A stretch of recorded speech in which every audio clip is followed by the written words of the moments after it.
news. It is a very big deal. Joining us right now is ARK Invest CIO and CEO Cathie Wood. Tesla is, of course, the top holding of the ARK Innovation ETF. Cathie, we were discussing this just in the last hour. It's a remarkable thing I was listening to Spaces yesterday, Twitter Spaces, Elon Musk with Mary Barra, someone who has, it has been very hard for her to even utter the words Tesla over the years. And here is this partnership. What does it mean, do you think, long term, both for Tesla, but also for the legacy automakers, GM and Ford? Well, I think it's great for America and our transition to the electric future, as Elon said. And I do think it increases the probability that our forecast of 60 million electric vehicle sales by 27, it has increased the probability that that is right. We had globally 7.7 electric vehicles sold around the world last year, going to 60 million, and is going to completely dominate the industry. And I think having both General Motors and Ford on this charging network, which is the big gating factor, range anxiety, gets us there that much faster. So I think there's two questions. Some people would say great long-term, short-term and long-term for Ford and GM. Everybody's a winner in this. There are others that are concerned that say maybe great for Ford and GM short-term. I think there's almost no question about that. The question is what happens long-term if effectively two of the largest American automakers are effectively driving sales effectively to Tesla, both in terms of the electric power piece of it and effectively the advertisement that is a Tesla charging station, what that means long-term in terms of Elon Musk's ability to sell more vehicles, potentially even at cheaper prices. This reminds me of what happens with most technologies that proliferate and scale. There's a standard, and here we have a charging standard. Charging solves the range anxiety problem. And what's also very interesting about this is it does help Tesla underwrite the charging station expense, because if you look at Tesla's sales, they are highly concentrated on the coasts. Now it's going to make a lot more sense for Tesla to roll out charging stations that much faster throughout the country. Right. How much of their revenue and profits do you now imagine over time will be a function of the infrastructure part of their business versus the automobile manufacturing part of their business? Well, actually, we think another revenue source is going to be much bigger. And of course, that's the autonomous taxi platform. And we think it's going to drive the valuation because the margins associated with autonomous are going to be SaaS-like. So instead of electric vehicle gross margins in the 25 to 30% range, we expect autonomous, the platform strategy, to deliver 80%, 90% margin. So the combined will be north of 50%. In terms of the grid, though, that they're building and these charging stations, you think that's a small part of the business?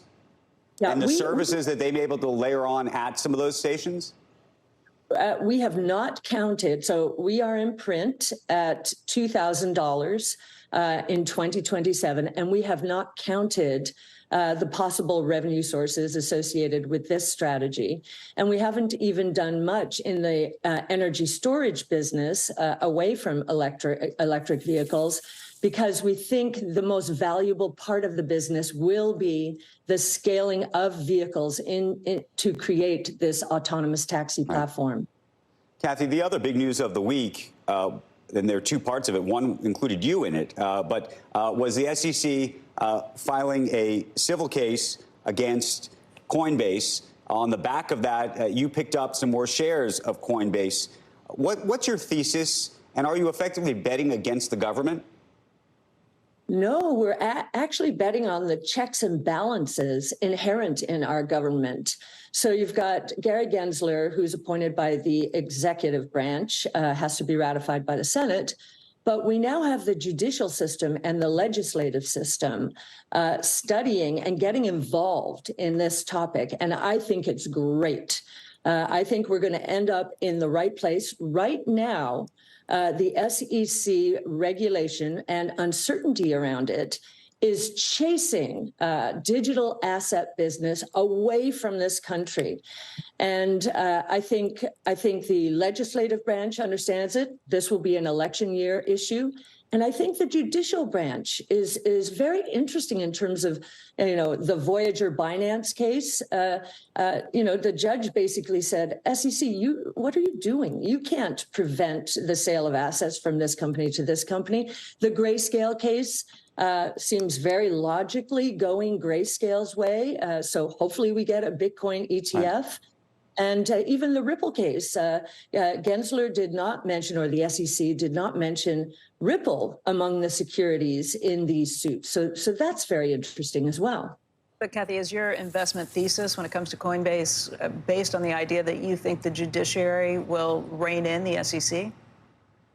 I think that between the judicial process and the legislative process, and perhaps an election year, I think this is an election year issue, that they will weigh in a way that gives us much more clarity in terms of regulation and the pathway to registration, which is one of the things that Brian Armstrong has been saying. Okay, tell us how to do it. And, he's just been facing a stone wall. So let's get some of these answers. Let's get clarity. Right. The market hates uncertainty. And I think in the next year, we'll get a lot more certainty. Cathie, though, what do you think? I mean, when you look at the upside, downside on Coinbase in terms of what this suit could mean, to the extent they were to lose this case, how much do you think they could lose?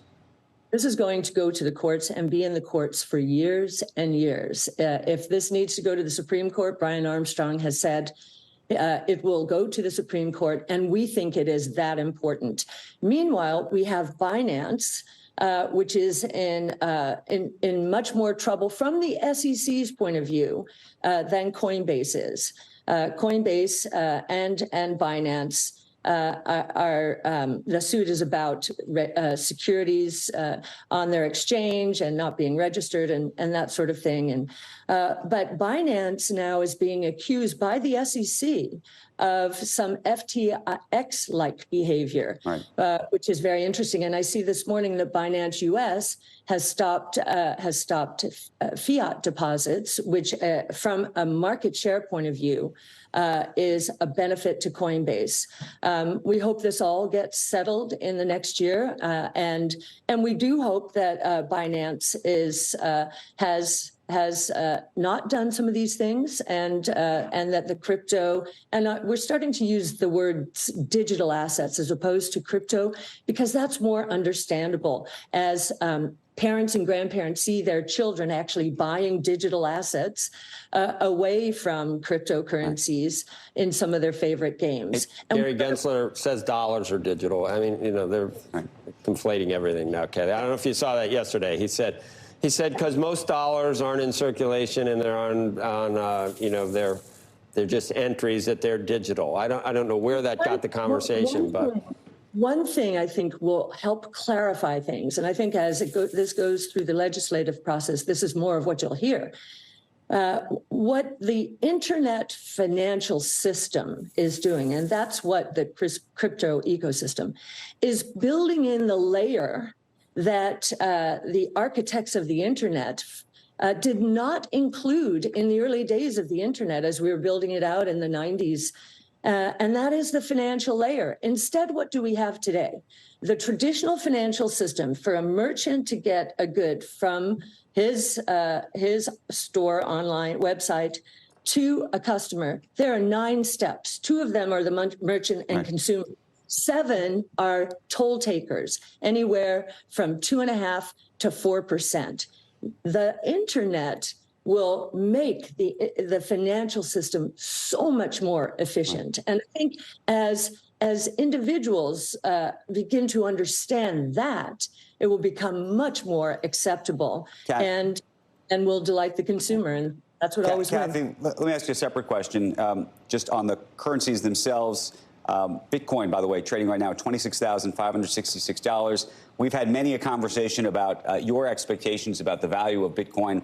$500,000, I believe, was the last number that you had put out in terms of where you thought this could go. I think you thought that was several years away. Do you want to update us on where you think Bitcoin is? Does that change under this dynamic?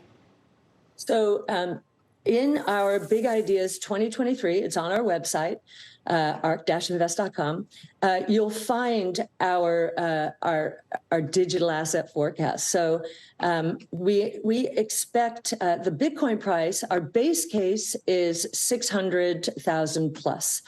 Our bull case is more than $1 million. And I think as time goes on... What's the timeline for that, Cathie? 2030. 2030. 2030. And, this is a very big idea. This is the first global, private, no government oversight, digital, rules-based monetary system.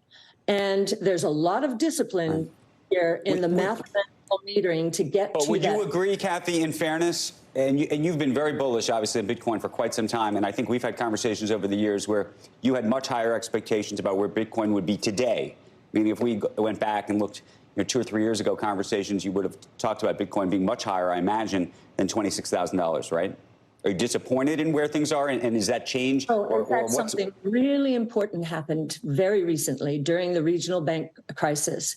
If you will notice, the regional bank stocks were imploding, and Bitcoin went from 19,000 up to roughly 30,000 I got to. So what was that? That was a flight to safety.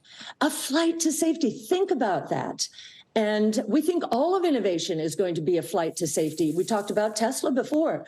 Flight to safety, accelerate the movement onto this charging platform, make it a national standard. Let's all do this together.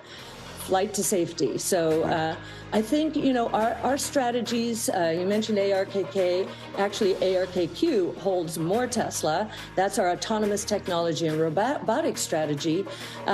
We believe that all of these, all of our funds, which have been hurt very badly by interest rates going up over the last few years, that they are going to benefit from the deflationary ramifications of innovation. We'll have to talk about that. Andrew, those deflationary pressures. Cathie, I want to thank you. You remember this morning. You remember weekend. Tom Lee, we were at 4,000 on Bitcoin, and he said it's going back to 20, and we wondered, why would you ruin your reputation playing around with a forecast of 20 grand on Bitcoin? Look, some people have been right, but there were people at 60,000. It's 26,500, right? And go and look at what all the people at 60,000 who were trying to get people in this thing. I got interested at 8,000 and as low as 4,000. 26,000. I remember having a conversation saying, I don't know if it's a buy at 26.5. Okay. We'll see. All right. It all depends on where you buy it. It's been the best performing asset across all asset classes in the last 15 years. Bar none. When we come back, Dr. Scott Gottlieb will join us. Stick around.